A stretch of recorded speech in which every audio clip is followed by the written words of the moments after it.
కేయులో అక్రమాలకు వీసే కారకుడు. ఈయన మీద విచారణ కమిటీ జరుగుతుంది. విచారణ కమిటీ నిమిత్తం ఇప్పటికీ హైకోర్టులో కూడా కేసు నమోదైనటువంటి నేపథ్యం ఉంటుంది.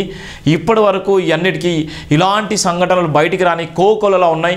ఇలాంటి వీసీలు చాలామంది ఉన్నారు. ఇలా ప్రజాస్వామ్యాన్ని అడ్డం పెట్టుకొని, ఇలా ప్రభుత్వాన్ని అడ్డం పెట్టుకొని, ఇలా అధికారం వాళ్ళకొక్కరికే సొంతమైనట్టుగా, అధికారం ఉంటే ఏదైనా చేస్తాము, అధికారం ఉంటే ఎన్ని పనులైనా చేస్తాము, అధికారం ఉంటే ఎన్ని అడ్డదారులైనా పోతామని చెప్పడానికి ఇక్కడ ఉన్నటువంటి కాకతీయ యూనివర్సిటీ వీసీ ఒక నిర్వచనం చెప్పుకోవచ్చు.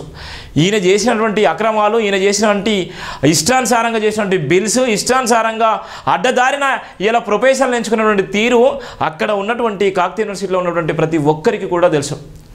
అడ్డమైన దారిలో వచ్చి ఇష్టానుసారంగా ప్రశ్నించే గొంతుకల మీద అంచివేసే కుట్ర కుతంత్రాలు చేసినటువంటి వీసీ గారికి ఇగో చూడండి, ఈయన ఏం చేసిందంటే ఈయన ప్రతిదీ కూడా అక్రమాలకు తెరలేపి ఇష్టానుసారంగా పదవిని అడ్డం పెట్టుకొని ప్రభుత్వ బలంతో, గత ప్రభుత్వ బలంతో ఇష్టానుసారంగా చేసుకొని ఇవాళ ఇబ్బందులకు గురి చేసిన నేపథ్యం ఉంది. విద్యార్థులపైన లాఠీ ఛార్జీలు పెట్టి విద్యార్థులపైన జైలు జీవితాన్ని గడిపే విధంగా చేసినటువంటి ఈ వీసీ కారకుడు కాదా? ఇవి ప్రశ్నించినందుకు జేబీఎం టీం మీద పగబట్టి 50 లక్షల నోటీసులు పంపించిన చరిత్ర ఒకటి ఈయనకే.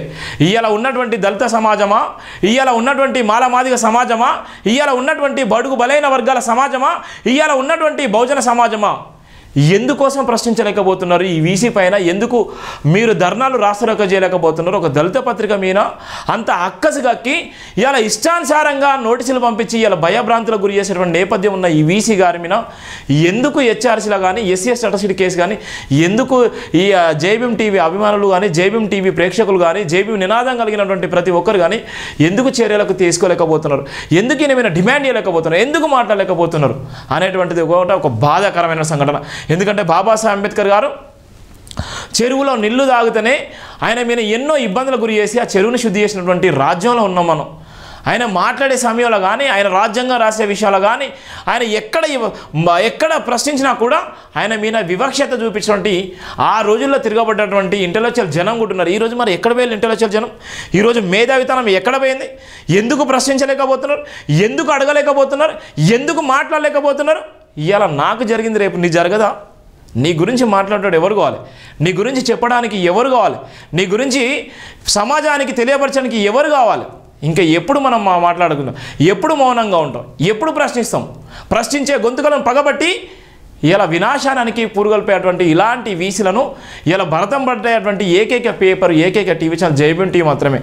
ఇలా డబ్బులకు అమ్ముడు పోతే కోట్ల రూపాయలు సంపాదించుకునే అవకాశం ఉన్నప్పటికీ కూడా వదిలేసుకొని ఇలా ఆత్మగౌరవాన్ని గుండెలో మోస్తూ, ఆత్మగౌరవ నినాదాన్ని ఇలా భుజస్కంధాలపై మోస్తూ ఇలా దేశవ్యాప్తంగా, ప్రపంచవ్యాప్తంగా ఎంతోమందికి ఆ లైఫ్నిచ్చి, ఎంతోమందికి జర్నలిస్ట్ అవకాశం ఇచ్చి ఇలా సమాచారం తీసుకొని ఇలా ఈ రంగాన్ని ఇలా ముందుకు తీసుకెళ్తున్నాం.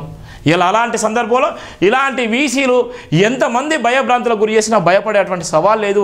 ఇలాంటి వీసీలు కాదు, వీళ్ళని పుట్టించినటువంటి అయ్యలు కూడా జేబీఎం టీవీని కానీ, జేబీఎం శివన్ కానీ ఎవ్వరు కూడా ఏం చేసేటువంటి పరిస్థితి కూడా ఉండదు. ఇలా వీసీ పెన్షన్ అడగడానికి కారకులు ఎవరు? వీసీ కేసు నడిపేది ఎవరు? వీసీ వ్యక్తిగత కేసుకు విశ్వవిద్యాలయ సొమ్ము ఖర్చు చేయొచ్చా? అనవసరమైన కేసులకు లక్షల కోట్లు ఖర్చు చేస్తున్నారు. 2010 అధ్యాపకులుగా మానసిక వేదనకు కారకులు ఎవరు? క్యాష్ నోటిఫికేషన్ ఇచ్చింది వీసీ అయినప్పుడు పదోన్నతి తెచ్చింది ఎవరు? కేయూ ఉద్యోగుల బాధ్యత వీసీదా, ప్రభుత్వానిదా? భూ కబ్జా అభియోగాలు ఏఆర్ అశోక్ పై విచారణ చర్యలు ఎందుకు సాగడం లేదు? కేయూలో జరుగుతున్న అవినీతి అక్రమాలకు కారకులు ఎవరు? ఇగో ఇవి ప్రశ్నించే తత్వం. వీసీ పెన్షన్ అడగడానికి కారకులు ఎవరు? వీసీ కేసు నడిపేది వీసీ వ్యక్తిగత కారకులు ఎవరు? మేము అడిగేది అదే. ప్రశ్నించే గొంతుకులు 4th ఎస్టేట్ స్పష్టంగా చెప్తుంది. హైకోర్టు, సుప్రీంకోర్టును కూడా ప్రశ్నించేటువంటి దమ్ము ధైర్యం ఉన్నది దేనికంటే ఓన్లీ మీడియాకే.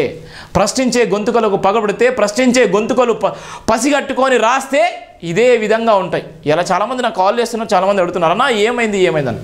నేను ఇదే చెప్తున్నాను. ఇది ఆయన చేసినటువంటి అవినీతి, ఇది ఆయన గురించి మాట్లాడినటువంటి చర్చ. ఇది రాస్తే ఇవాళ ఆయన నోటీసులు పంపించిన నేపథ్యం ఉంది. ఇక్కడ ఏం చెప్తున్నా, వీసీ పెన్షన్ అడగడానికి కారకులు ఎవరు? వీసీ పెన్షన్ అడగడానికి కారకులు ఎవరు అని ప్రశ్నిస్తే తప్పు. ఇవాళ ఉన్నటువంటి వీసీ కేసు నడిపేది ఎవరు? ఇవాళ వీసీ ఇష్టానుసారంగా డబ్బులు, ఇవాళ ప్రజాస్వామ్యాన్ని, ఇవాళ డబ్బులను ఇష్టానుసారంగా వాడుకుంటున్నాడు. దానికి లెక్కలు ఉండయి. ఏ విధంగా వాడుకునే వ్యక్తిగత కేసుకు నువ్వు ఎందుకు డబ్బులు వాడుకుంటున్నావు అంటే ఇవాళ నా ఇష్టం నేనే అనే విధంగా కాళ్ళు రగదేసుకుంటున్నాడు. భూ కబ్జా అభియోగాలున్నా ఏఆర్ అశోక్ బాబుపై ఎందుకు చర్యలు తీసుకోవట్లే అంటే నీకెందుకు మీకెందుకు అంటాడు. ప్రశ్నించే మీడియా పైన, ప్రశ్నించే పత్రికల పైన నీ అక్కసి కక్కితే ఇవాళ ఏ విధంగా మీడియా రంగాల్లో ఇవాళ పత్రికా రంగాలు పనిచేసేటువంటి పరిస్థితి ఉంటుందా? ఇవాళ కలెక్టర్ కూడా తప్పు చేసే కలెక్టర్ని కూడా ప్రశ్నించేటువంటి ఏకైక మీడియా ఛానల్, ఏకైక పత్రికా ఛానళ్ళు వీటి వల్లనే ఇలా ప్రజాస్వామ్యంలో ఏదైతే జరుగుతుందో, ఇలా ప్రభుత్వంలో జరిగేటువంటి ప్రతి సమస్య కూడా ప్రజల మధ్యకు పోతుందంటే ఓన్లీ మీడియా వల్లనే. ఇదే మీడియా, ఇదే పత్రికలు లేకపోతే ఈరోజు అధికారి ఏం చేస్తున్నాడు, ఇలా రాజకీయ నాయకుడు ఏం చేస్తున్నాడు ఎవరికి కూడా తెలియని పరిస్థితి ఉంటుంది. అలాంటి సందర్భాలు ఈ వీసీ చేసినటువంటి అవినీతి పైన, ఈ వీసీ చేసేటువంటి అరాచకాల పైన ఇలా ప్రశ్నించే మీడియా, జేబీఎం మీడియాపై అక్కసి కక్కేటువంటి నేపథ్యం ఉందంటే ఇలా దళిత బహుజన సమాజం, వరంగల్ జిల్లాలో ఉన్నటువంటి మేధావి వర్గం ఏం చేస్తుంది, రాష్ట్రాల్లో ఉన్నటువంటి నాయకులు ఈయన మీద ఎందుకు హెచ్ఆర్సీలో ఎస్సీ ఎస్టీ అట్రాసిటీ కేసు ఎందుకు పెట్టలేకపోతున్నాం అనేటువంటి బాధ కూడా కలుగుతుంది నా జాతి పట్ల. ఇంకో కేయూలో జరుగుతున్న అవినీతి అక్రమాలకు కారకులు ఎవరు? మేము అడిగింది ఇదే. కేయూలో జరుగుతున్నటువంటి అక్రమాలకు, కేయూలో జరుగుతున్నటువంటి అవినీతికి, కేయూలో జరుగుతున్నటువంటి ప్రతి సమస్యకు కారకులు ఎవరు అని జేబీఎం టీవీ అడిగితే ఈ విధంగా నోటీసులు పంపించే నేపథ్యం ఉంది. ఈయన తాటికొండ రమేష్ కాకతీయ యూనివర్సిటీకి ఒక చరిత్రాత్మకమైనటువంటి చరిత్ర కలిగింది కాకతీయ యూనివర్సిటీలో. ఇలా కాకతీయ యూనివర్సిటీ అంటే ఇలా వరంగల్ పురిటిగడ్డలకు పునాది, ఇలా సమ్మక్క సారక్క, ఇలా మేడారం సమ్మక్క సారక్క జాతరలకు కొలువైనటువంటి చరిత్ర కలిగినటువంటి ఒక జిల్లా. సాగల ఏలమ్మ పుట్టిన గడ్డ. ఇలా ఎందరో ఉద్యమాలకు పురుడు పోసుకున్నటువంటి ఓరుగల్లు ముద్దు బిడ్డల పైన ఈ విధంగా అక్కసి కక్కేటువంటి నేపథ్యం ఉంది. చరిత్రాత్మక కట్టడాలకు, చరిత్రాత్మక నినాదాలకు, చరిత్రాత్మక ఉద్యమాలకు పురుడు పోసుకున్న ఓరుగల్లు పైన ఇలా ఈ కాకతీయ యూనివర్సిటీలో చదువుకున్నటువంటి ఎందరో మేధావులు, ఎందరో బహు మేధావులు కూడా ఈరోజు ఈయన చేసేటువంటి అక్రమాలకు, ఈయన మీద ప్రశ్నించేటువంటి నినాదాలు ముందు తీసుకొచ్చిన జేబీఎం పత్రికను అనేక మంది అభినందించేటువంటి నేపథ్యం ఉంది. అనేక మంది ఇష్టపడే విధంగా ఉంది. అనేక మంది ఇవాళ మీరు రాసే వార్తలో నిజం ఉంది అని ఇంటెలిజెన్స్ వాళ్ళు కూడా ఆరాధించేటువంటి నేపథ్యం ఉంది. ఇక ఈ వీసీ పైన ఇలా దళిత బహుజన సమాజం ఏం చేస్తుందో అనేటువంటి పరిస్థితి అయితే ప్రశ్నించే గొంతుకగా మారేటువంటి నేపథ్యం ఉంది. కేయూల అక్రమాలకు వీసీ కారకుడు. కాకతీయ విశ్వవిద్యాలయంలో ఉద్యోగులు తలపెడుతున్న ప్రతి నిరసన కార్యక్రమాలకు అసహనం వ్యక్తం చేస్తున్న వీసీ రమేష్ సమస్యలు పరిష్కార మార్గం చూపకుండా ప్రతి సమస్యను దాటవేస్తూ తన వద్దకు చేరివచ్చిన ప్రతి ఉద్యోగి సమస్య పట్ల తనకు పెన్షన్ రాకపోవడానికి కారణం వాళ్ళనట్లు సంబోధించిన సర్వసాధారణమైనది. అందులో ప్రధానంగా 2010 నియామకానికి చెందిన అధ్యాపకులు అనేక సందర్భాల్లో వీసీ రమేష్ కారణపుణ్యమని మానసిక ఆర్థిక మనోవేదన పరిస్థితులు అనుభవిస్తూ వాళ్లపై అక్రమంగా కోర్టులో నమోదు చేయబడిన కేసుల విషయమై, జీతాల విషయమై వీసీని సందర్భాలు అడగగా తనకు సంబంధించిన పెన్షన్ అధ్యాపకుల కేసు వల్లే ఆగిపోయిందని అనేక సందర్భాల్లో వీసీ బహిర్గతంగా వెల్లడించినట్టు తెలిసింది. కానీ వీసీ తాటికొండ రమేష్ ఉపకులపతి పదవికి అనర్హతపై డబ్ల్యూపీ నెంబరు 7276/2022 కేసు నడుస్తున్నందున పెన్షన్ నిలుపుదైనట్టు స్పష్టంగా తెలిసింది.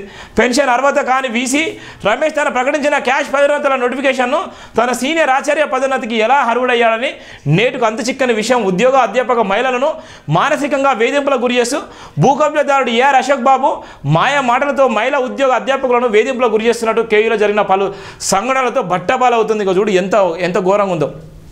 ప్రశ్నించేటువంటి మహిళలు, మాట్లాడే మహిళల మీద కూడా మానసికంగా ఇబ్బందులకు గురి చేసేటువంటి పరిస్థితి ఉంటుంది. అవి కూడా త్వరలో రాయబోతున్నాం. వీసీ కేసు నడిపేది ఎవరు? సాధారణంగా కాకతీయ విశ్వవిద్యాలయానికి సంబంధించిన ప్రతి కేసును నిష్ఠితులైన స్టాండింగ్ కౌన్సిలర్ నియమించుకొని పాలక మండలి నిర్ణయించిన పారితోషికాన్ని చెల్లిస్తూ కేసులు నడిపించే ఆనవాయితీ కాకతీయ విశ్వవిద్యాలయం కలదు. ప్రస్తుతం కాకతీయ విశ్వవిద్యాలయం కేసులను న్యాయ సలహాదారునిగా కొనసాగుతున్న భానుప్రకాష్ విశ్వవిద్యాలయం చెల్లిస్తున్న పారితోషికంతో పాటు కేసుల వారీగా, వకల్తల వారీగా, కౌంటర్స్ వారీగా, కంటెంట్ కేసుల వారీగా ప్రతిదానికి పారితోషికం పుచ్చుకుంటున్నారు. కేయూ వీసీ రమేష్పై వ్యక్తిగతంగా హైకోర్టులో నమోదైన కేసుకు కాకతీయ విశ్వవిద్యాలయం న్యాయ సలహాదారుని కాదని ప్రైవేటు న్యాయవాదిని నియమించుకొని విశ్వవిద్యాలయం సొమ్మును పెద్ద మొత్తంలో చెల్లిస్తూ దుబారాగా ఖర్చు చేస్తున్నారు.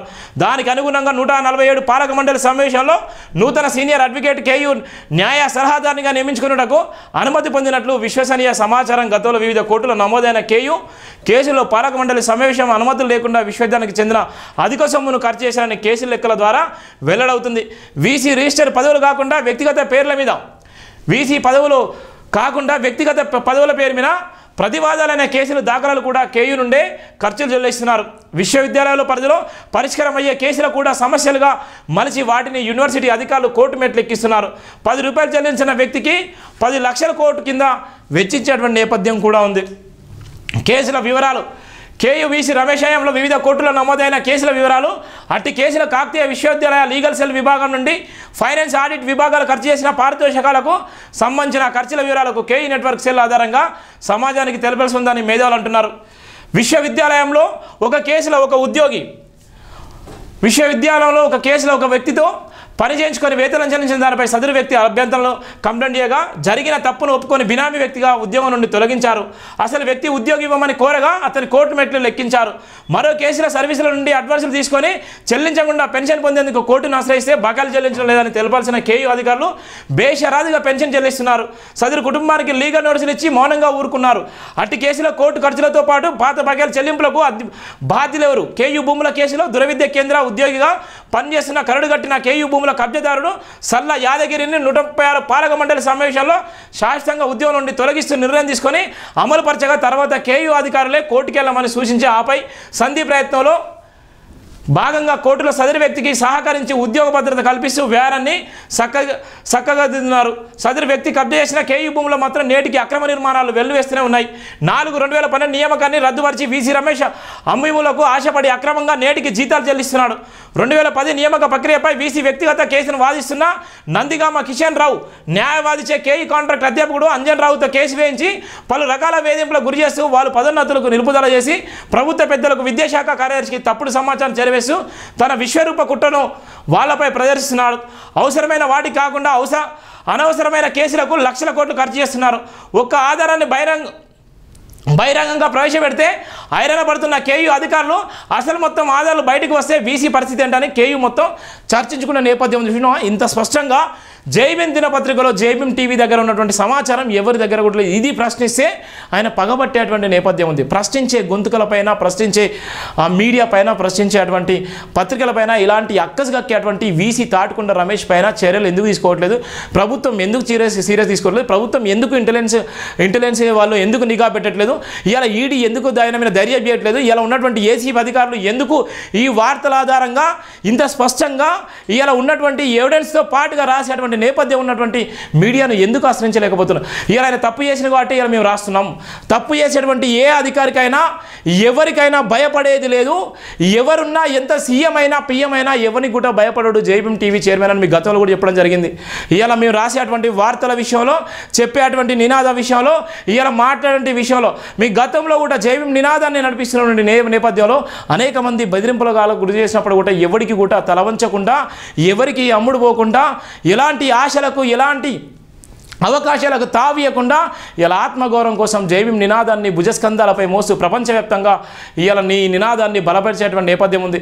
ఇలా ఉన్నటువంటి తాటికొండ రమేష్ లాంటి వ్యక్తులు ఇలా ఈ రాష్ట్రంలో ఎంతోమంది ఉన్నారు. ఇలా ఈ రాష్ట్రంలో ఇలా ప్రజాస్వామ్యాన్ని కాపాడాల్సిన మేధావులు ఇలా మౌనంగా ఉంటే ఇలాంటి నాయకులు, ఇలాంటి